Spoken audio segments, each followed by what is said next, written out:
Factors affecting the solubility of solid and liquid. This can be understood by the 4 factor. Nature of solute and solvent, दूसरा है temperature, तीसरा pressure, चौथा है surface area. तो first of all nature of solid and solvent में देखेंगे तो solubility of solid and liquid follow like dissolve like concept. It means polar solute dissolve in polar solvent and non-polar solute dissolve in non-polar solvent. ठीक है ना, जैसे polar solute आपका है NaCl, Na positive Cl negative, ये polarity आ गई इसमें, ये पॉजिटिव पोल ये नेगेटिव पोल। यहाँ पर ये वाटर है, वाटर में O की नेगेटिविटी ज़्यादा है, हाइड्रोजन की कम है, तो ये पार्शियल नेगेटिव ये पार्शियल पॉजिटिव है, तो इसमें भी 2 पोल बन गए, माइनस प्लस, इसमें भी प्लस माइनस है, ये भी पोलर ये भी पोलर। तो NaCl को वाटर में डालोगे तो डिजोल्व हो जाएगा, because they follow like dissolve like concept. लेकिन अगर मैं बात करता हूँ alkane, alkene, alkyne, benzene, noble gases, ये सारे के सारे नॉन पोलर होते हैं। अगर आप इन नॉन पोलर सॉलिड को किसी पोलर सॉल्वेंट जैसे वाटर में डालोगे तो ये डिजोल्व नहीं होगा, ठीक है ना। इनको डिजोल्व करना है तो आपको नॉन पोलर सॉल्वेंट लेना होगा, जैसे केरोसिन होता है, पेट्रोल होता है, ये जो सॉल्वेंट है आपके ये नॉन पोलर सॉल्वेंट है।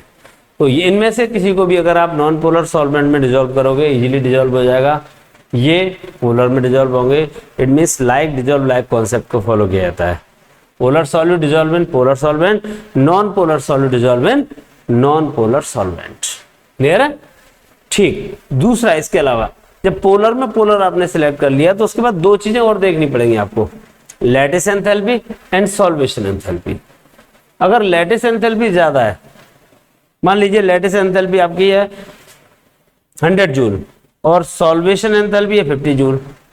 सॉल्वेशन एंथैल्पी क्या होती है कि जब ये आयंस किसी सॉल्वेंट के कांटेक्ट में आते हैं, मतलब आयनिक क्रिस्टल सॉल्वेंट के कांटेक्ट में आता है तो इनके इंटरेक्शन के टाइम पे कुछ एनर्जी रिलीज होती है, उस एनर्जी का नाम है सॉल्वेशन एंथैल्पी। तो ये सॉल्वेशन एंथैल्पी अगर ज्यादा है, लैटिस एंथैल्पी होगी इन आयंस के बीच में जो इलेक्ट्रोस्टैटिक फोर्स होता है उस फोर्स को ब्रेक करने के लिए रिक्वायर्ड एनर्जी। तो अगर लैटिस एनर्जी कम, सॉल्वेशन एनर्जी ज्यादा है तो डिजोल्व हो जाएगा, क्योंकि यहाँ पे एनर्जी निकली 100 जूल, इसको ब्रेक करने के लिए रिक्वायर्ड है 50 जूल, तो ये इजीली इसको ब्रेक करके सेपरेट कर देगा कैटायन एनायन को। लेकिन अगर हम बात कर रहे हैं किसकी, सेकंड केस की, जहां पे आपकी लैटिस एंथैल्पी ज्यादा है 100 जूल, सॉल्वेशन एंथैल्पी है ओनली 50 जूल, मतलब इनके इंटरेक्शन से एनर्जी निकली है 50 जूल और इसे ब्रेक करने के लिए रिक्वायर्ड है 100 जूल, तो आप इसको ब्रेक नहीं कर सकते, ठीक है ना। तो polar like polar solute dissolve in polar solvent, सिर्फ यही कंडीशन सफिशिएंट नहीं है, उसके बाद आपको लैटिस एंथैल्पी सॉल्वेशन एंथैल्पी को भी देखना होगा। अगर ये आप क्लियर है बताइएगा जरा जरूर।